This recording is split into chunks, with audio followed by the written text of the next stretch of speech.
అయితే పుచ్చకాయ వేసవి కాలం చాలా మంచిది. దీన్ని వేసవి సంజీవిని కూడా అంటారు. అది వరదబ్బకి పట్టుకుంటుంది పుచ్చకాయ తింటే వాటర్ మిల్ మంచిది. దీన్ని వాటర్ మిలన్ అని ఇంగ్లీష్లో కూడా అంటారు. చాలా మంచిది పుచ్చకాయ. ఇది టేస్ట్ సూపర్గా ఉంది. ఎక్కడికైనా మీరు ప్రయాణాలు బయలుదేరినప్పుడు పుచ్చకాయ కంపల్సరీ తినండి.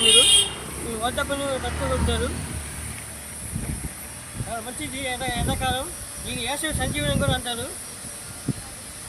మీకు ఒంట్లో వాటర్ శక్తి బాగా పెరుగుతుంది.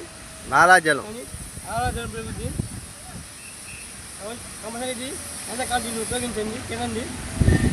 మీరు వరదబ్బ నుంచి చాలా సేఫ్గా తట్టుకోగలుగుతారు. సంస్థ గురించి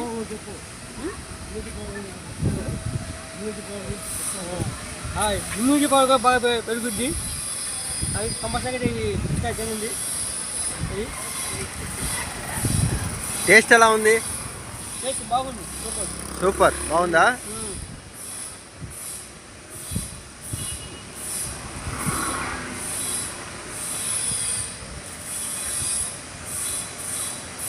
ఇదిగోండి పుచ్చకాయ బండి అండి. అన్న ఈ వీడియో చేశాడు. పుచ్చకాయ ఈ షాపు చూడండి, మన మార్కెట్ సెంటర్ ఏరియాలో చాలా అద్భుతంగా ఉన్నాయి. పుచ్చకాయ చూడండి ఎంత పెద్దదో ఒక్కొక్కటి.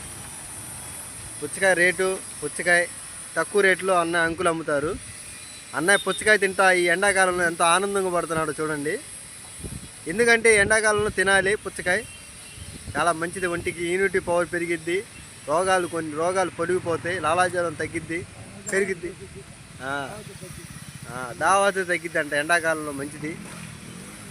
అన్నయ్య పూర్తిగా తింటున్నాడు. ఇంకా నవ్వుతా చెప్పన్నా అందరికి జనాల కోసం మాట చెప్పేదేనా? హ్యాపీ ఎంజాయ్ చేయండి. పుచ్చకాయ ఇది వచ్చిందన్నా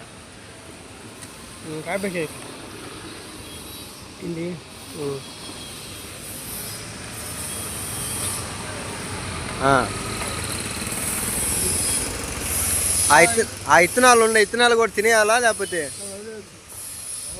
అదలేదు? అంటే జనాలు అడుగుతారు కదా ఇత్తనాలు తినొచ్చో తినకూడదని, చెప్పనా? దాంట్లో కూడా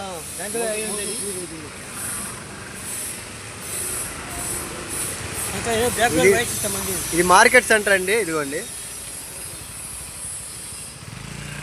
మార్కెట్ సెంటర్లో ఈ వీడియో చేయడానికి చాలా కష్టపడ్డాడు అన్నయ్య. మీ ప్రజల కోసం చాలా కష్టపడి